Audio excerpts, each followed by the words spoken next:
Welcome to Pet Sitter Confessional, an open and honest discussion about life as a pet sitter.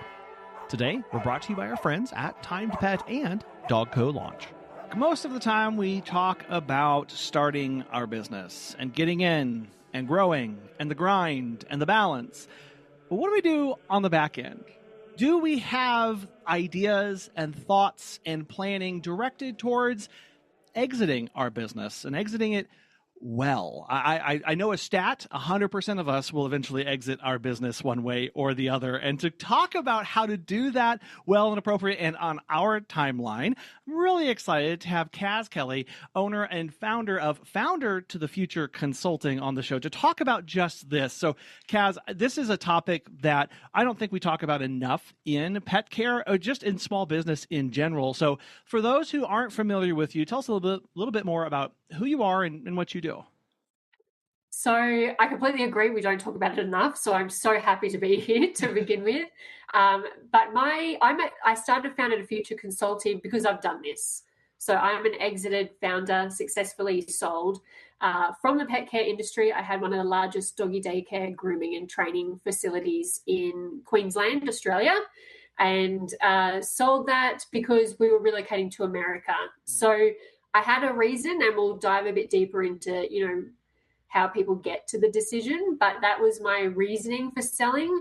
But I had a business ready to sell, and I think that's another important aspect that we'll talk about as we dive a bit deeper as well. So my background has always been with dogs. I was a detector dog handler for Australian Border Force, have worked for the RSPCA as an investigator into cruelty cases, and then my community was like, we have nowhere to take our dog. And I thought, oh, I can fix that problem. And 7 years later, sold this business that I just accidentally sort of opened and made a massive success. And it was sort of used as the blueprint for enrichment-based daycares in Australia.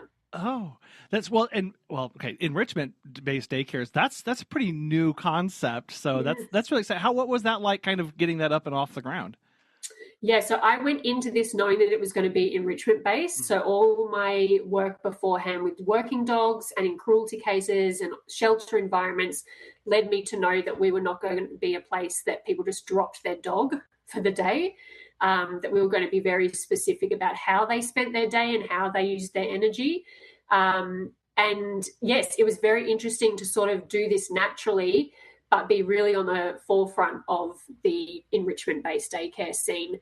And one of the few, I would say, even, here in America as well as Australia, doing it at the time, for sure. And doing it for all the dogs. This was not an upsell. This was, you came to an enrichment-based daycare.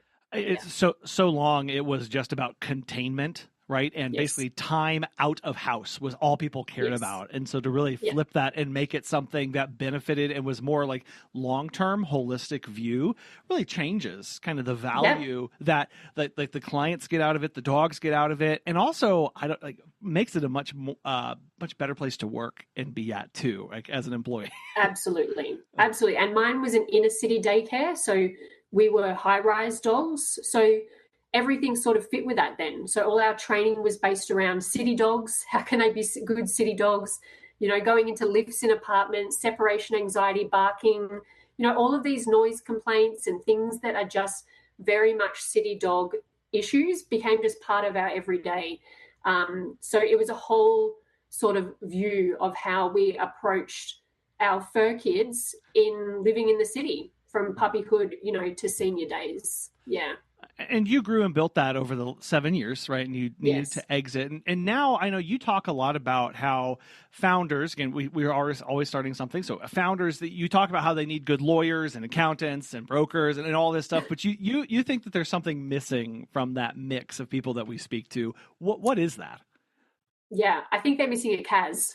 Okay. and I was missing a Kaz. I think the problem is we, as founders, go, okay, well, I'm ready to sell for whatever reason that may be. And that also shapes how that process goes.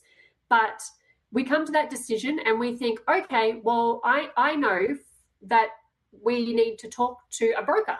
That would be a common, I think, perception of most founders. The issue is that founders appear to be on your side because you're the first one having contact with them, and they ask you questions and they tell you, the value of your business and how great it is and da-da-da-da-da. And you go, oh my gosh, this is amazing. And you sign on the dotted line and off they go. And then a buyer is found, and all of a sudden that broker is not on your side. They are sitting in between the two of you with one goal and one goal only, and that is to close a deal to get a commission. I have never had a client that has known the sale process. I didn't know the sale process, so I can only assume most of us don't. And there are many steps between signing on the dotted line with a broker and handing over the keys and getting money in your bank account. And we deserve, as founders, a good and successful exit, emotionally, financially, mentally, physically. And none of those people, accountant, lawyer, broker, do that for you. And I don't see how we can go through a business journey of having mentors for everything and marketing gurus, and we pay all this money to go to conferences, and yet for a critical time in our business life, we have decided for some reason we don't need that person. And I think it's down to education. I think we believe that this is an easy process, and it's not. Oh, you talked about like the misincentives or the disincentivation, the misaligned incentives. Yeah. I can get some words out here about between each one of those people. Like the lawyer is so concerned about the legalities, closing these, making sure the structure is in place. The accountant is about the transfer and the assets and making sure the bookkeeping is taken care of. The broker is like, find a buyer, move on. Find a buyer, move on.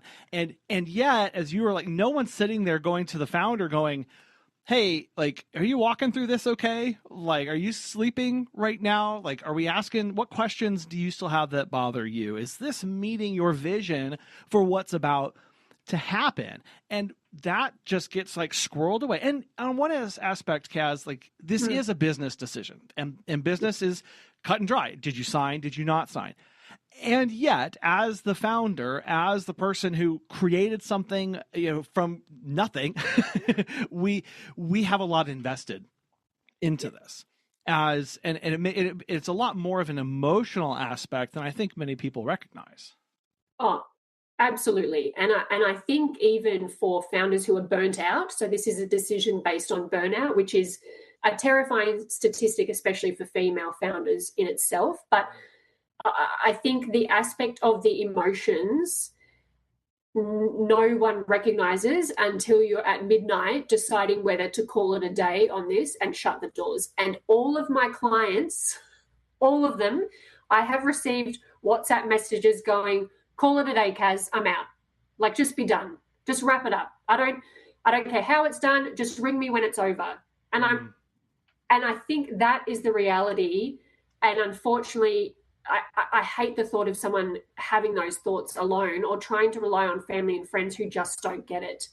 And I think the other point is as well is when you get to the due diligence stage, a lot of the time there's a group chat, for want of a better word, between you, the buyer, broker, all of this. And there's a lot of pressure in those to be answering questions. And a lot of the time it's not necessary to be answering those, but no one's going to tell you that. Yeah.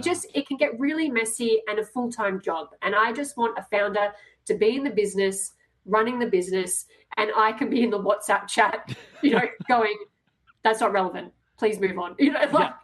It's that. Yeah. To what end? Because it is, man, like you sit there, and whether you're selling or the buyer, like they have a lot of questions of you. It can be very demanding of like, do this.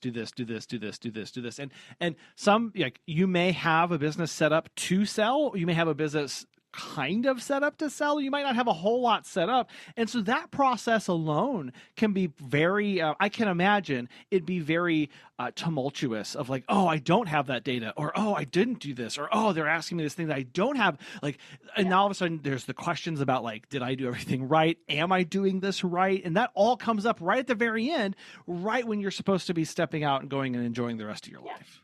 Absolutely. And I think too, these are the things, if you're not set up and you haven't had someone check these things, this is when deals fall apart. And it can fall apart from both the buyer and seller's perspective, but it is a lot of pressure when you're feeling like you're being questioned about your business decisions of which you may have had this business for 20 odd years.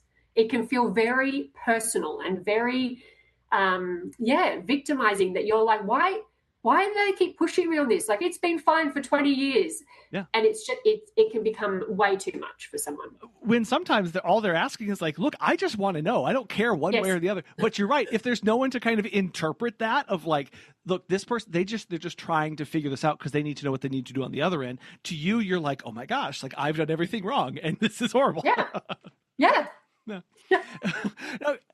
So this is like right here at the very end. We just like launched into this. When do you think people or owners should start thinking about this process to begin with? So I think we should all be doing an audit of our business every 12 months. I think it should be a business decision that we are budgeting for, and we have someone like not a finance audit. I mean let's look at this from a buyer for a day, and we come in. We look at everything. What's in your head that we need to get out of it? You know, like today, how many questions do I need to ask you as the owner? What systems are in place? And if something happened to you, could I come in, read a manual and sort of muddle my way through it? Yeah. Just really basic things that really hold up a sale or delay it. And if you're a burnt out owner trying to get out quickly, and I have to say to you, I need 6 months to turn this around, you may not have 6 months in the tank, and I'm going to be pulling you through this process. So I think we should be doing audit every year. And I think if you're doing that, 6 month lead up, easy. If you haven't done that, we could be looking at 12 months in the lead up to putting your business on the market. Have you heard of Time to Pet? Sarita with Exclusively Cats has this to say. Oh, absolutely do it. I love it. I think it's absolutely from the get-go. If you're just thinking about starting a business, do this. It's so inexpensive. It's kind of silly not to do it. It organizes everything for you. It's so amazing. I think it's invaluable. I think especially for a new business owner, it just kind of sets you off on the right foot and makes you look like a true professional, not like a fly-by-night pet sitter. If you're looking for new pet sitting software, give Time to Pet a try. Listeners of our show will save 50% off your first 3 months by visiting timetopet.com/confessional. Well, I just want to make sure that our listeners heard a phrase that you did have in there, Kaz, of if something happens to you, right? That while, yes, we are talking about hey, if you sell the business, if we can get to that point, great. However, this is also a preemptive, protective strategy for in the meantime, because I've thought about this a lot of if something happens to Megan and I, we have people who become executors of the estate, right? Who run over our stuff. They don't know a flying anything about running a pet care business. They have no idea. And so what would I need to tell them? Somebody, complete outsider coming in to say, here's what you need to do. And maybe it's not, here's how to hold a leash, or here's how to make sure the door is shut, or here's how to scoop litter. But maybe it's, here's everyone who works for us. Here's when the taxes need to be done. Here's what the payroll company is. Like all of that stuff, just getting that in alignment and going, here, it's in one place.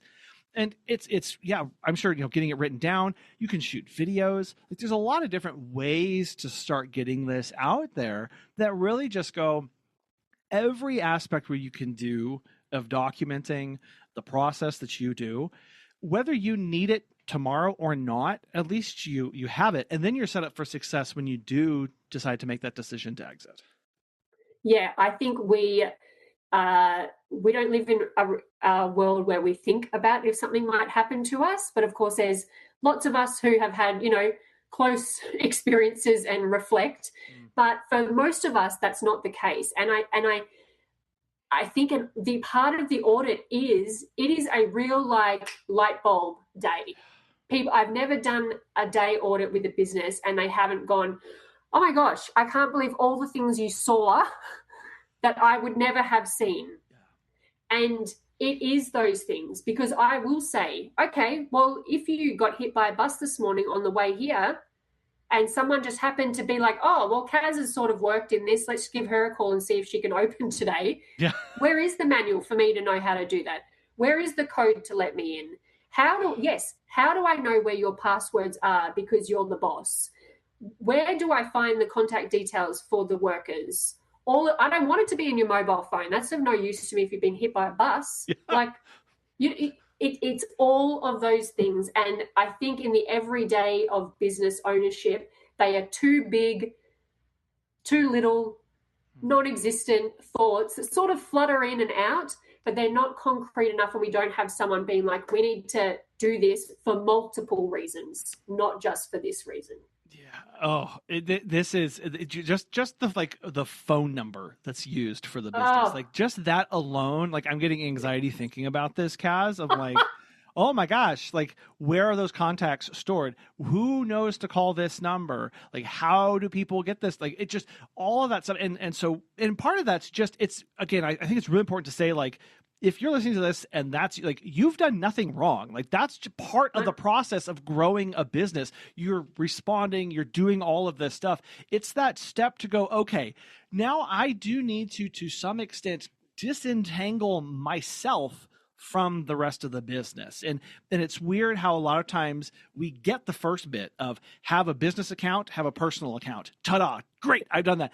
And then everything else on the back end is like, and the emails are all intermixed and the phone calls are intermixed. Yes. And everything else is intermixed and all the software is intermixed.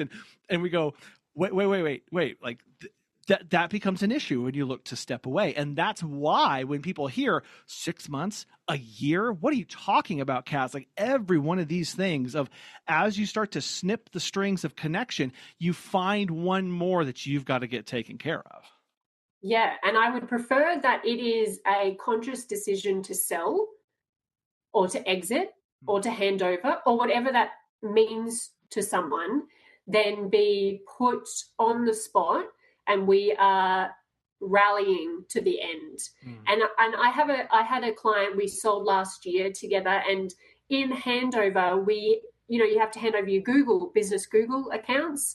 And as we all know, remembering 3 verification, it's just a nightmare in general for someone who's got it together. Well, when you don't have it together, it is a legitimate nightmare. And if you've had people that have set up your Google business or have managed it or doing ads for you and the agencies disappeared and they had this is what happened. She decided, well, I don't have, the skills to do this. I'm going to outsource it. That business shut down. So in handover, I'm hearing for the first time, oh, Kaz, I don't have the Google business login. I would have no idea how to get that. And the backup email was the agency's email, not one of her personal emails. So, I've negotiated this handover down to a day. Even it started at 3 months, which is just insane. But I got it down to a day, and I'm at lunchtime being told, oh, this, I don't have this. And this is really common. And I think we think, oh, well, I wrote that down in 2017. Cool.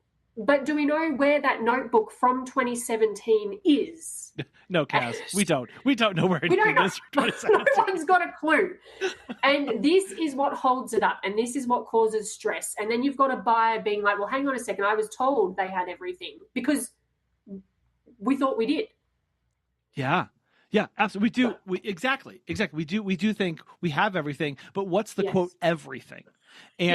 And that's the scary part. So, I mean, that's you said it happens all the time. What you've worked through, what do you think are some of the biggest mistakes that founders make? Maybe not at selling, but like before selling. Before, yeah. I think having no boundaries with clients. I do not want to hear when I come and we meet for the first time that your clients have your personal mobile number. Don't want to hear it. Yeah. Too hard to unravel very quickly. So when people are shocked that I say, oh, I need 6 months, that is actually one of the biggest things is if I have to pull you apart from your clients because you have had no boundaries. Yeah. Hard, very difficult. The second thing is if you do have a team and you have some staff, if they have had no independence to make decisions, it takes about 6 months to get a team comfortable doing that and getting an owner, a seller, comfortable doing that. That does not happen in 2 weeks. I cannot do it quickly before a new buyer comes in. A buyer will sniff out that very quickly. It can ruin a deal, or it can bring the price down because you don't have a team that is comfortable making decisions for themselves. And the third biggest one, I think, is having too many personal finances in the books and or not paying yourself a wage that is clear to a buyer. A buyer wants to know how much money every fortnight or month or whatever can go into their pocket. And if that's not clear, hard to sell. Separation. At each stage, it's clear lines with clients, clear lines with team members, clear lines with finances. Yeah. 3 that we, again, you think, and also there's a degree to this. I think many times as founders, we're like, oh yeah, I have great boundaries with clients. They accept that one and that one and that one and that one. Yes. And my team makes absolutely independent decisions, except all of my training says, and this was one that we caught, Kaz, recently. We were going through our manual, and I noticed that it said things like, call Collin and Megan when there's an issue. Okay? I actually wrote that when I made my manual 5 years ago. Call Collin and Megan when there's an issue. And I'm like, what? Nobody wants that. Like, I don't want to do that. And so it was things like, okay, call management on call using this specific management number, not my personal number. That was another thing, like teasing out, because I was like, great, our team makes great calls and they're independent, but I had it written into my procedures. Call me when things are awful, and that's just not going to fly. No, not going to fly, because I think the other thing too is not all the buyers are coming from our industry. Okay. Yeah. And I think that you have to start thinking about what you want to take away from a sale. And that's also sort of where I come in. Let's be realistic about what we're trying to find out, not get caught up in a broker's number that you're never going to get. I want to look holistically at what you want from the sale. And sometimes that is realizing that this is not going to come from a person within the industry. So I need your business really independent from you. Yeah. And there will be certain keywords that a buyer is looking for to understand that that's them. Well, maybe, Kaz, talk about the different, I'm curious, like, do you have in mind, like, different kind of client avatars who are buying these kind of businesses? And then what kind of businesses match up well for those avatars? Because, again, there's this idealized version of my business is 100% completely and totally independent from me. Anybody from whether they're in the industry or not can come in and operate it. Like, to me, that's all the way on one spectrum. And that has a certain kind of clientele that would be looking to purchase it versus it's still pretty owner dependent on me and I'm still involved. Like, what kind of people buy that business, if any? Like, do you see that kind of spectrum in this process? Yeah, so I think it's interesting, and I'll try and make it, I think, a bit personalized so that it makes sense to listeners. I think if you have a fully independent business, let's say you're not in the business much, let's say, I don't know, you pop in and meet some clients and, I don't know, pick up some mail. You might be in a group chat still, but it sort of runs by itself and you're just checking. We can be looking at more money, for sure.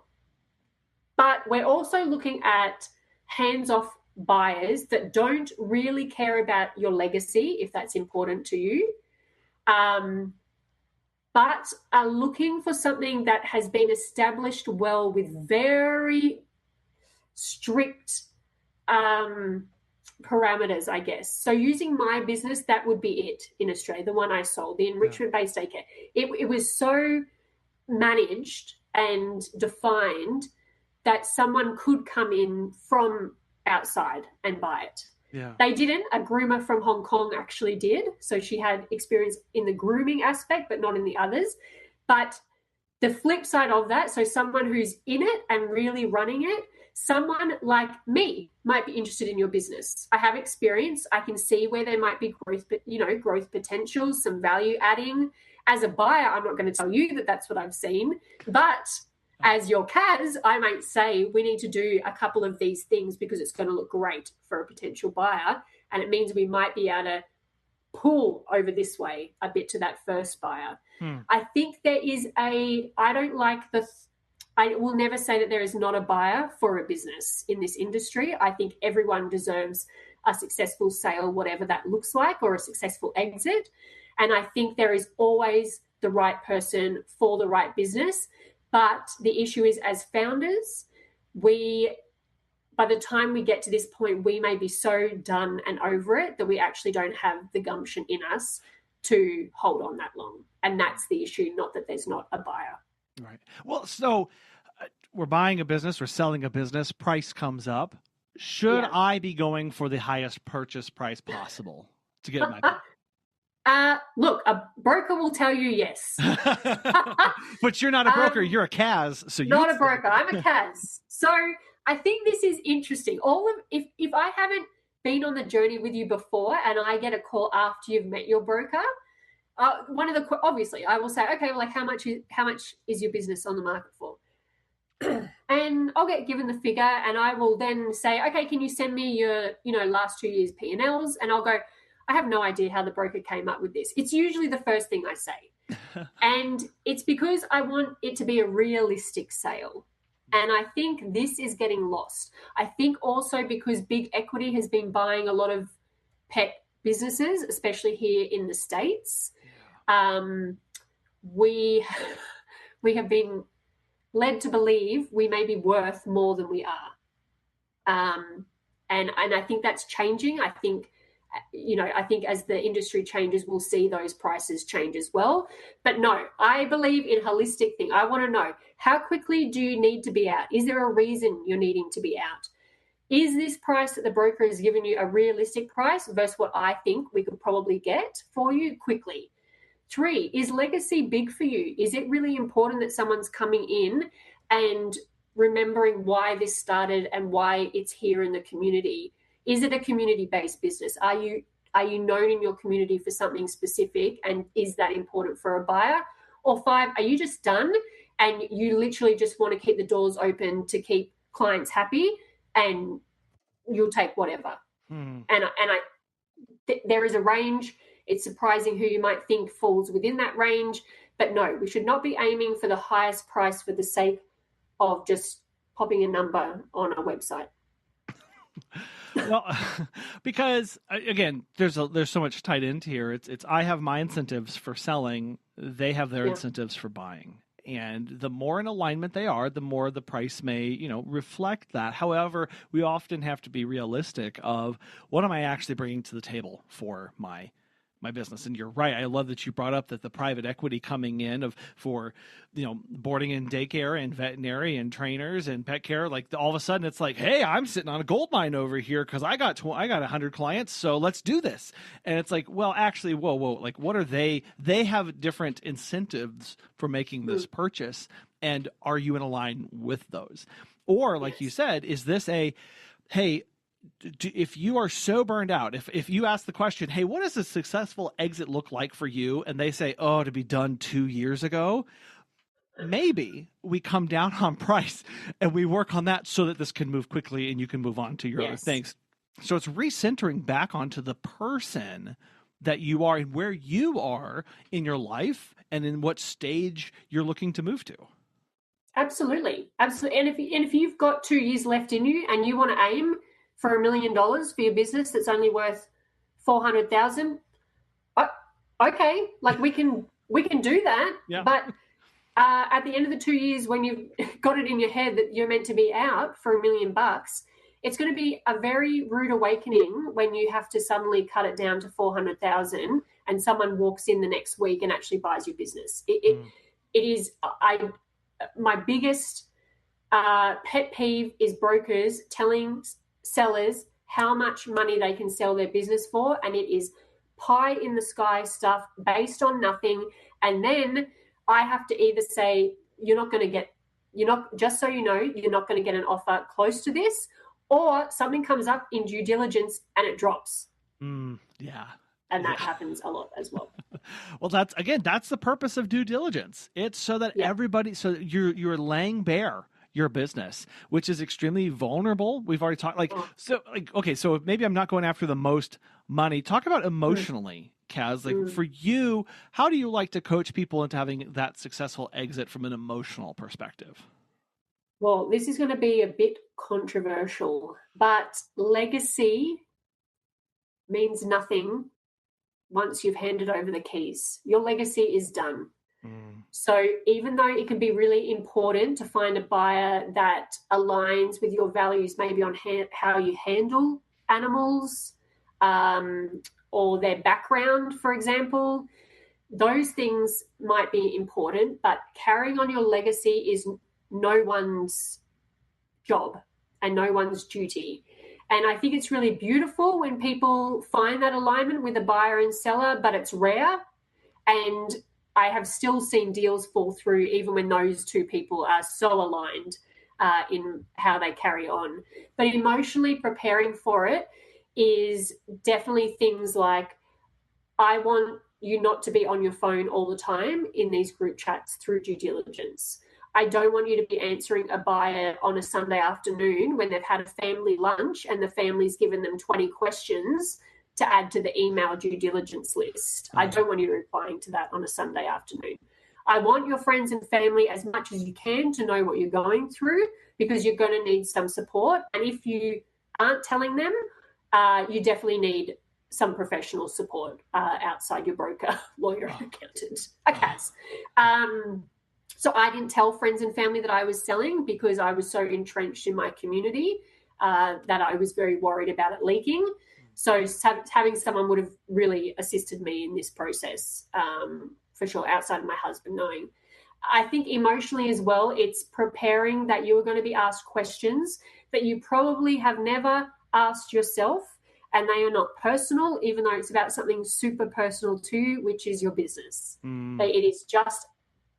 Someone is purely looking at this as a business, not as your baby, not as your legacy. And I think that's the biggest thing. And just having someone to walk this. You will cry, you will laugh, you'll get angry, you want to punch the new buyer, you want to punch a broker, you want to, run your car into a brick wall. All of these things are normal on the process of selling and exiting a business, but you do need support. Kaz, when you sold your business, did you have that legacy mindset? Is that a hope that you had? Yes, I was very legacy minded because I was so entrenched in the community. We did a lot in our community. We were very much a community-based business. And the owner who came in really loved that about my business and loved what I had built, that people, I could walk down the street and people knew me. And I think she really liked that idea that people knew other daycare dogs, and they'd be like, oh, do you go to daycare? And they would be like, yeah, we go to daycare, and then their dogs are friends. So I think she really liked that aspect. I don't know that she knew how to continue it as well. But I very quickly, and this is what I tell my clients, we very quickly after settlement draw a line. So that means you do not follow your own business anymore on social media. You do not have contact with the buyer unless there is something in writing about that relationship. You need a break. If you circle back and become whatever, friends, acquaintances, yada, yada, fine, but you do need a break from it. And I think this emotional tie needs to be cut, and most of the time someone needs some support in doing that and having some clear boundaries. Well, oftentimes I've heard that during this, there can be negotiated into it to have the former owner stay on for a time to help with the transition. So when is maybe Kaz, like that is out there. I hear that's really common. When do I know if that's a good thing for me to do, and how do I maintain good boundaries through that kind of process? So handover is part of every sale contract. So handover is when you are showing the new buyer what your business does, how to do it, all of that. I will say this, I will negotiate your handover to be as little as possible as I can. In most contracts, lawyers are asked, especially buyers, lawyers are asking for like 3 months, which is insane. I would never get my client to agree to that ever. If I had someone helping me, so mine was 30 days, I would have had mine at maybe 2 weeks. So handover is a compulsory part.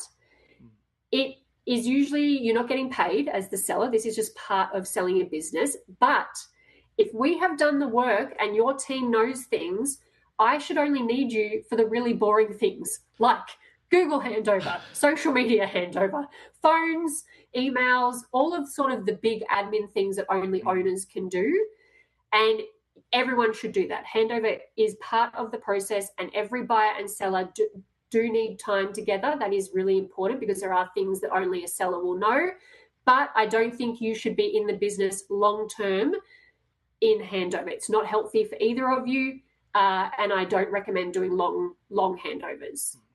And again, that is presupposing that we've got some structure in the business and that Yes. they've got manuals to refer to. And I'm just kind of doing some nitty gritty sweep up, maybe doing some helpful introductions to the team or that kind of stuff. Yep. Yeah. That kind of, handing it off to, whatever supplier that you need and making those connections kind of thing, but not the I am actively teaching you deeply the meaning of this and futzing with the schedule and still contacting and doing client reach outs and being part of the process like that. That sounds like that part. But what if I'm a control person, Kaz? How do I stop myself from doing that after I sold my business? So if you've done a handover with them, also, okay, let's take a step back. By the time we get to handover, remember, handover is after due diligence. So Yes. we're at sale. This is happening. We're ready. You should be emotionally pretty done by now. If this has happened well, you should be ready to step out. If it's not done well and you're still worried or you still feel like, oh my gosh, this is going to fall into a heap, this is not a good exit. This hasn't gone well, in my opinion. I think the thing to remember too is in handover, you're doing a team meeting. You're showing them a roster. You're showing them where policies and procedures are found. They should have a tick box, and you'll be going through this tick box, and then your team and your management and all those people should be handing over. If you are controlling and want to stay longer, it would be a contract and you would be paid for that work. Okay. Yeah. But again, that's just we talk about business as a business decision, but there's also this personal aspect of what's going to be good for me, what's going to be best for the business, where is my business, and then I'm not in here offering all of my services for free because of this, and that maybe some people may think, well, but I'm getting money for the business, so isn't that included? And you're saying, no, this is separate. You sold the business, you're coming back to work, you showed up the next day to work. Correct. You should be paid to work for that. And again, there's more healthy boundaries, more healthy things set up in place. Yeah, you should handover free. Yes, it is part of a sale. Anything after that, anything after it is not your business, you do not own it, should be a paid contract. I will say too, the other reason I don't like my sellers doing this is because buyers in general, no matter what they say during the process, come in very quickly and start to trial things or change things. And it is extremely uncomfortable as a seller watching that happen. And to me, if we are not emotionally sort of inch by inch cutting some ties and we now have you working there, we've got bigger issues because when the hell are you leaving? My job's done, so I can't come get you. You're floating around independently now. We've all got our money and you've decided I'm going to go back and work for my it makes no emotional sense to me, and I don't think it's healthy for the seller or the buyer, no matter how nervous or anxiety forward either side is. It's not good. I can come up with other options before we get there. And now, a word from our friends at Dog Co. Launch. If you're a pet care business owner and this year has not gone the way that you wanted or needed it to, it might be time to examine a different approach. At the Dog Co. Business Summit, we have brought together speakers, educators, and industry experts that we genuinely believe can help redirect your business onto a different path permanently. We want you to have the opportunity to take advantage to learn from people like Dawn Miller, author of Building a Story Brand, Joey Coleman, author of Never Lose a Customer Again, Robert Strickland, myself. There's so many people, I could not possibly list them all in this tiny ad, but what I want to compel you to do is to go to dogcosummit.com and ask yourself, is this a room I need to be in order to get my company where I want it to go? October 2nd through the 4th, 2026. We would really love to see you there. Okay, so if I need to make sure, I need to put my legacy into perspective. Part of my legacy is not just in my community and the clients that I'm serving. Another part of that are my employees that work for me. How much concern should I have, if any, about the culture and the connection that they have after I've stepped out and I've sold? So I didn't tell my team I was selling. So they found out in the staff meeting with the buyer. I think your concern should be trying to keep things as normal so that you have a team to hand over to a new buyer. I care deeply for my team. I did a lot for them outside of their role for me. They were young women. It was very much like being a bit of a mother hen and rounding up the chicks at times and getting midnight calls to go rescue. So all of these, feeding them, all of these things. But at the end of the day, you've got to be able to hand over a really healthy and full team to a buyer. So that is what comes first. Your love and care for them as human beings comes second in this process. The buyer coming in most of the time, and I have never seen this happen so far in doing this work, is they will take all of your team members. I haven't witnessed anyone say, I don't want them, I don't want this person for whatever reason. Most of the time they've taken everyone and then it's over to them. Right. Well, part of that is I've got bookings tomorrow and I can't not have staff for that. Right. So there is going to, hey, they may have a plan to kind of do a rotation and keep people through, but like everyone's going to come on board because we got to keep the ship moving. It's also none of your business. Right. Okay. Well, see, there's that part. And that's that part of like, have you ever had somebody regret selling their business? No. Okay. No, never.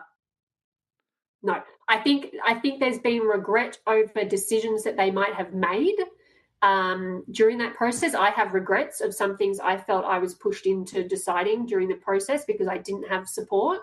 So I think for some of my clients, there's regret about stuff they did before I came on board and things they might have agreed to in their contract that I just then couldn't negotiate for them.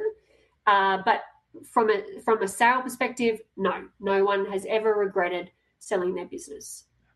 And I think that's important to remember of there's decisions like that you're going to have to go, oh, okay, knowing what I know now.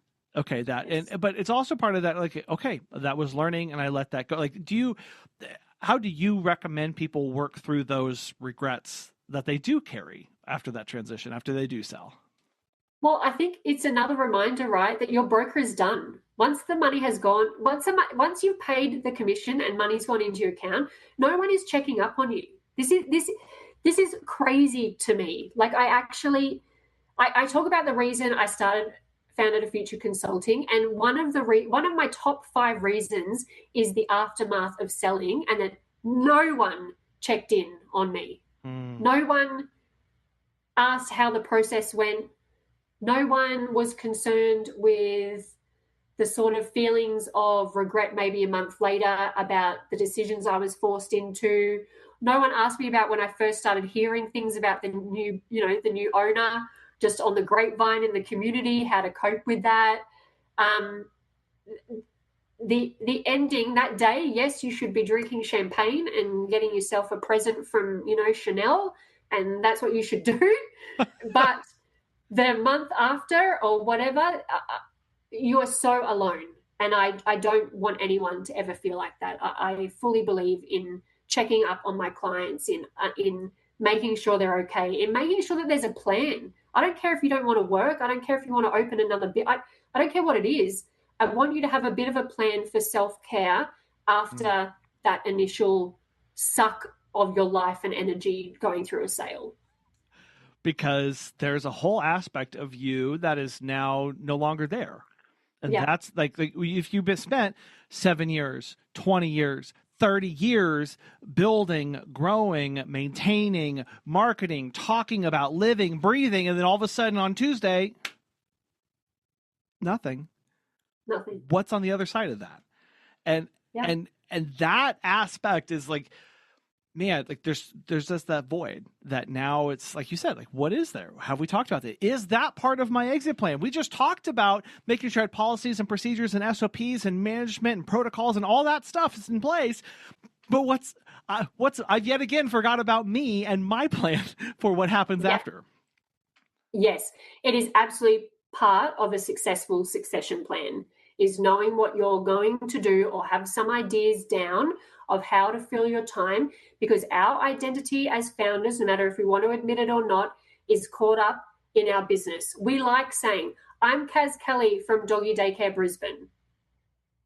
Where now I'm just Kaz Kelly for I don't know how long, or if I'll ever be Kaz Kelly from, again. Yeah. Or will I just be Kaz Kelly bean counter for X? All of these things are fine, but it's very emotional and it can really hit you. And the sale process is so mind-consuming and all-encompassing and exhausting that by the time we get to the champagne popping, most people are like, oh, my God, I can't believe it.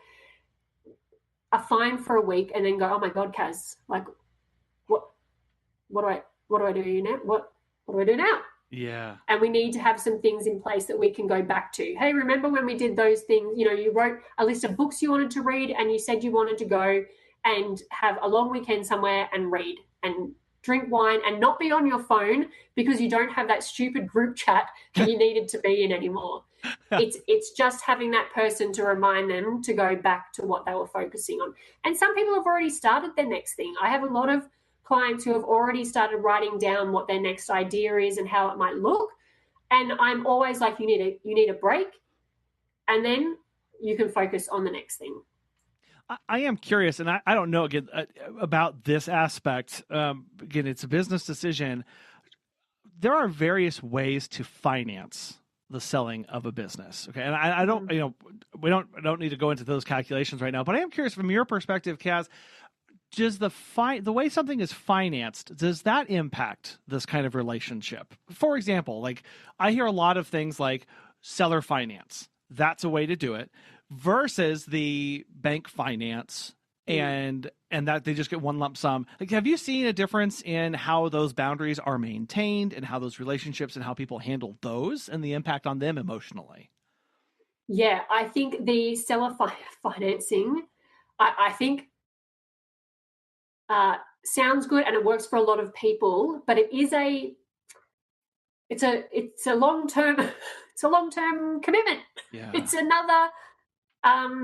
another agreement being made that ties you to something, and it works. Yes, it works a lot, but from the perspective of the emotional toll, which we've been talking a lot about, it can really hold you in place, feel a bit stuck to some degree because you're still attached to this thing.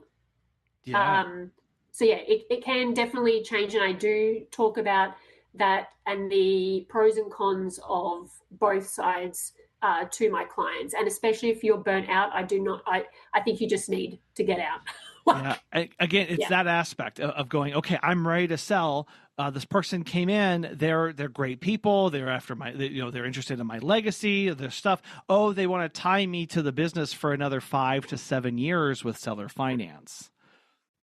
Am I okay with that? Am I okay with the memories that I get every time I get that check in the mail or that hits my account? Are there going to be any strings attached or links to this that comes in later down the line? And you just never hear about that because it's, do I get the money? And when's the end date? And it's all of these things are going to impact you. And and if we don't recognize that in that holistic sense, we really do, I can imagine, end up going, well, what happened? Like what? How do we end up here? Oh my goodness. Yeah. And what happens if in 3 years out of that 7 years that you're waiting for this check, what happens if in 3 years a really good opportunity comes and you might have had the money sitting somewhere that you could take that opportunity, but you don't because you agreed to this thing because it sounded good at the time. You've just got to really pull out these things. Well, and I will add with seller finance, what is it held against?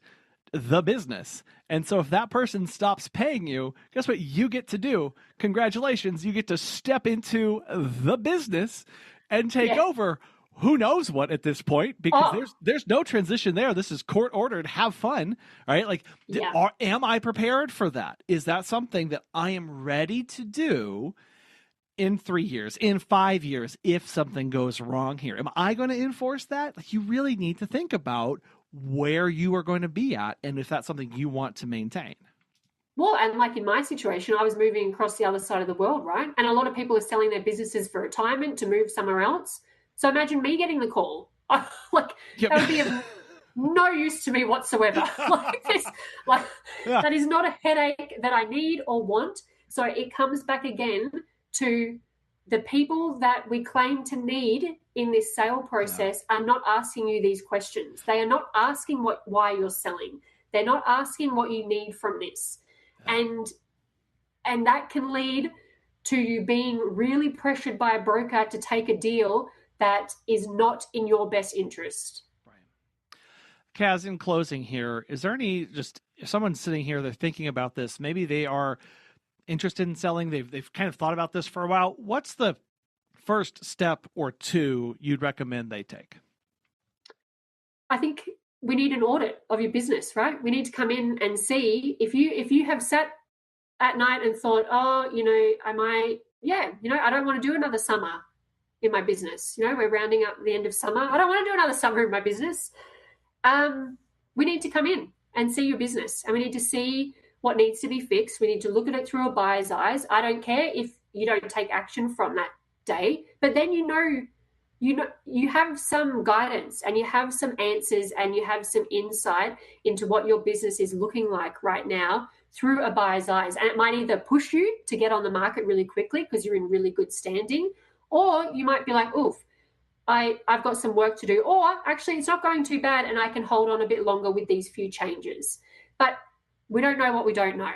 And having someone that has been through the process of what you want to walk through, I think is invaluable. And an audit shows you these things that you just can't see yourself. So I think that would be my first step. Kaz, I really want to thank you for coming on the show today and sharing this with us and really thinking about selling of the business and the maintaining of a business aspirationally, having it benefit us now, and those practical steps that we can take to start headed in that direction. I know this is a really big topic and there's a lot more here. So if people want to get in touch with you, follow along and maybe pick your brain on this stuff, how best can they do that?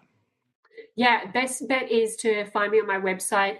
I give a free 30-minute chat as well. So if you're like, oh my God, I don't know what to do, or I just want to see what this might be like, that's your best bet. And my website is just www.foundertofutureconsulting.com. I'm also on Instagram, foundertofuture, 2, and we can have a chat and go from there. But I give lots of videos on social media about things to start thinking about as well. So little prompts, which I think is really helpful for people to get into their mind frame of what does my business look like as a buyer. Awesome. Well, Kaz, again, thank you so much. I've really, really enjoyed this conversation. It has been my absolute pleasure. Thank you for coming on the show today. Thank you for having me. It's been great, Collin. Thank you. I loved when Kaz said, we don't know what we don't know, and having someone that has been through the process of what we want to walk through is invaluable. We couldn't agree more. That's the entire reason for behind the podcast and why we do it. We want to help share stories. And we believe that when people are connected to people doing the things that they want to do, or have walked through the season that they desperately want to walk through, or desperately want to avoid, we believe when people hear that, they're better. That helps the industry learn faster, respond quicker, mature in a more healthy way. Do you have that in your life? Do you have that in your business? We talked about selling and exiting the business today with Kaz, but beyond that, more than that, do you have places where you can go and talk about the problems that you are experiencing right now? Do you have that person who can help you think through the implications of the decisions that you are trying to make? Do you have a community around you to support you, encourage you, and share their own experiences. We believe that that is what every single one of us as business owners should be seeking out after all the time. We should have that, know that, experience that. Because when we are alone and when we feel alone, that isolation drives not just the mental and emotional burden, but it also leads to hopelessness in our business because we can't see past the problem in front of us. I want to encourage you to go find that person, those people. It doesn't have to always be in dog walking, in pet sitting, in cat sitting. It doesn't have to be in that. Other industries can help us learn and encourage us as well. Turns out a lot of businesses hire. A lot of businesses have to market. A lot of businesses are faced with the same things that we do as well. Find your people, get connected, and start growing and living the business that you actually want. We want to thank today's sponsors, Time to Pet and Dog Co. Launch, for making this show possible. We also really want to thank you for listening. We hope you have a wonderful rest of your week, and we'll be back again soon.